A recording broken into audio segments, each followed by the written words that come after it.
Shalom, bien-aimés de Dieu, je vous salue dans le nom précieux de notre Seigneur Jésus-Christ. Lui qui est le Dieu de gloire, il nous a encore fait grâce en nous prêtant son souffle de vie ce matin. Mon frère, ma sœur, j'aimerais en ce premier jour de la semaine de travail déclarer cette parole, cette prière sur ta vie. Cette prière qui se trouve dans Ésaïe chapitre 26, le verset 15. Multiplie le peuple, ô Éternel, multiplie le peuple, manifeste ta gloire, recule toutes les limites du pays. Alors cette prophétie d'Ésaïe, j'aimerais la proclamer sur ta vie ce matin. Mon frère, ma sœur, je prie que le Seigneur multiplie et fasse abonder tous les domaines de ta vie. Les domaines où il y avait la disette, je prie que le Seigneur apporte l'abondance. Les domaines où il y avait la sécheresse, que le Seigneur y mette sa gloire et que sa pluie soit abondante. Et ma prière, c'est qu'il recule toutes les limites des domaines de ta vie où jusqu'à présent tu étais limité. Et je prie que le Seigneur, notre Dieu, te visite ta vie de sa gloire. Que cette gloire touche tous les aspects de ta vie au nom de Jésus-Christ. Est-ce que c'est ta santé? Reçois la guérison au nom de Jésus-Christ. Mon frère, ma sœur, quelque domaine que ce soit, je prie ce matin que le Seigneur te multiplie.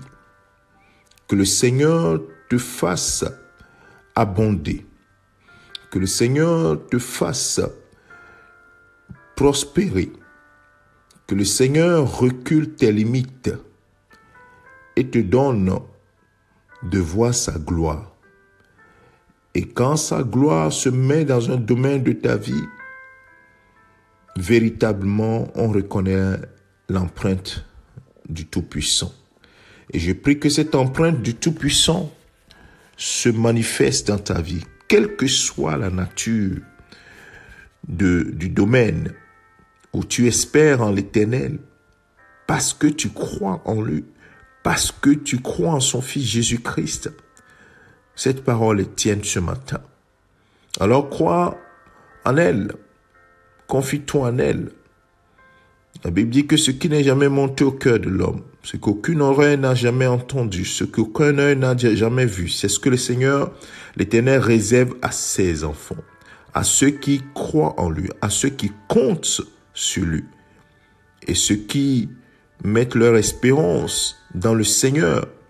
Ils sont comme cet arbre planté près d'un courant, dont les racines vont dans le courant de l'eau, et qui, dans le moment de la chaleur, reste toujours vert, le feuillage reste toujours vert, et il porte toujours des fruits en toute saison. Que cela soit ton partage au nom de Jésus-Christ. Et quand la chaleur vient, elle n'aperçoit même pas, cette âme n'aperçoit même pas la chaleur quand il vient. Que cela soit ici pour toi, au nom de Jésus-Christ. Père, merci à toi pour le rétablissement que tu apportes dans la vie de quelqu'un. Merci à toi pour cette semaine extraordinaire de visitation dans la vie de quelqu'un. Merci Seigneur de ce que tu recules les limites de quelqu'un. Comme Jaébet t'a dit, Seigneur, étends mes limites, que Seigneur, les limites de quelqu'un soient étendues et multiplie quelqu'un au nom de Jésus. Multiplie dans ses finances, multiplie Seigneur dans sa vie. Oh Seigneur, là où il y a la disette, c'est toi qui apportes l'abondance. Que cela soit ainsi dans tous les niveaux et même sur le plan spirituel, que Seigneur, cette personne soit visitée de façon extraordinaire. Seigneur, merci à toi de ce que tu es au contrôle. Que toute la gloire te revienne. Oh Seigneur, c'est une rosée que tu envoies vers tes enfants, une pluie abondante que tu envoies vers tes enfants ce matin. Et que Seigneur, cette pluie apporte, Seigneur, le renouveau pour la gloire de ton seul nom. Sois élevé, Père, au nom de Jésus-Christ, notre Seigneur. Amen. Que le Seigneur vous bénisse, mon frère, ma soeur. C'est ton serviteur, le pasteur Alexandre. Reçois cette parole et fais-en tienne au nom de Jésus-Christ. Amen.